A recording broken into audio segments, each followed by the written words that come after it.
اللهم صل على محمد اللهم صل على محمد وعلى آلہ وصحبہ وسلم. معروف عالم دین ڈاکٹر سہیل حسن.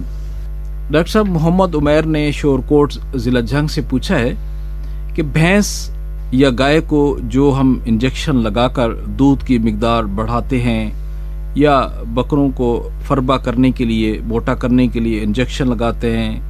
سبزیاں اور پھلوں پر سپرے کرنا یا کسی پرندے کو جیسے مرغیاں ہیں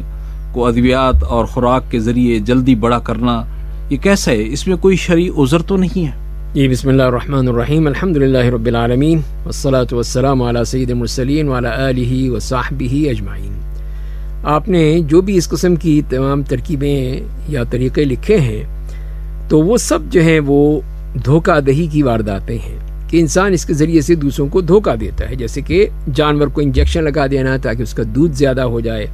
یا کسی اور طرح سے اور فائدے پہنچ جائیں تو اس میں ہمیں فائدہ ہو جائے، چاہے جو استعمال کرنے والا ہے اس کا نقصان ہو.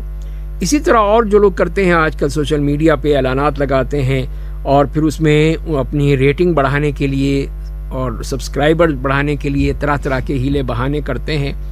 تو اس کے بارے میں ہمیں جو نبی کریم صلی اللہ علیہ وسلم کا قول ملتا ہے کہ من غشنا فلیس منا، جس نے ہمیں دھوکہ دیا وہ ہم میں سے نہیں ہے. تو لہذا یہ دھوکہ کی واردات ہے دھوکہ کہ اس طرح آدمی پھر وہ یہ کرنے لگے تو وہ چیز جو ہے پھر وہ انسان کے لیے بہت ہی مسئلہ بن جاتا ہے کہ دوسروں کو دھوکہ دے دے کے وہ اپنے لیے حرام جمع کر رہا ہے، اس لیے کہ جو بھی کمائی ہوگی اس کے ذریعے سے وہ حرام ہوگی. یہ دودھ بیچنے والے کا مسئلہ ہے یا گوشت کا مسئلہ ہے یا کسی جو بھی مسئلے بیان کیے ہیں آپ نے، اب جو کما رہا ہے وہ یقیناً حرام کما رہا ہے، وہ کسی طور پہ بھی جائز نہیں ہے. اور ایک اور حدیث میں اس طرح آتا ہے کہ سیدہ عائشہ رضی اللہ تعالی عنہا ام المومنین فرماتی ہیں کہ ایک عورت نے کہا کہ یا رسول اللہ کہ میرا جو شوہر ہے وہ مجھے نہیں دیتا جو کہ ضرورت ہے، میں ویسے لے سکتی ہوں یا دکھا سکتی ہوں لوگوں کو یہ دیکھو میرے پاس بہت کچھ ہے. تو آپ نے فرمایا کہ المتشبع بما لم يعطى كلابس ثوب زور،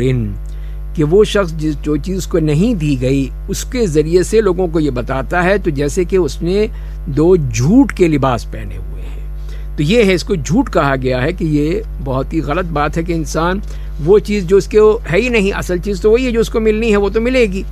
اور انسان جو ہے وہ اس قسم کی حرکتیں کرے اور جھوٹ بولے اور جھوٹے عمل کرے اور لوگوں کو دھوکہ دے، فراڈ کرے، جو بھی ہے. اس لیے کہ ہر جگہ پہ یہی مسائل جو ہے ہم سامنے دیکھتے ہیں کہ ہر طرح سے انسان جو ہے یہ سوچتا ہے کہ وہ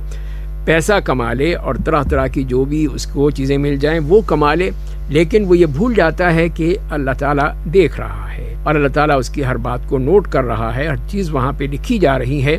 تو جو بھی وہ عمل کرے گا اس بارے میں اللہ تعالیٰ اس کا محاسبہ کریں گے، اور جب وہ احتساب ہوگا تو اس کے بدلے میں پھر وہ انسان کے لیے سخت سزا مل سکتی ہے اللہ کی طرف سے. تو لہذا پھر اس بات کا پھر خیال رکھنا چاہیے کہ انسان کسی طور پہ بھی اس قسم کی کوئی دھوکہ دہی نہ کرے، بلکہ جو صحیح بات ہے اسی کے اوپر عمل کرے جس کا ہمیں اللہ اور اس کے رسول نے حکم دیا ہے.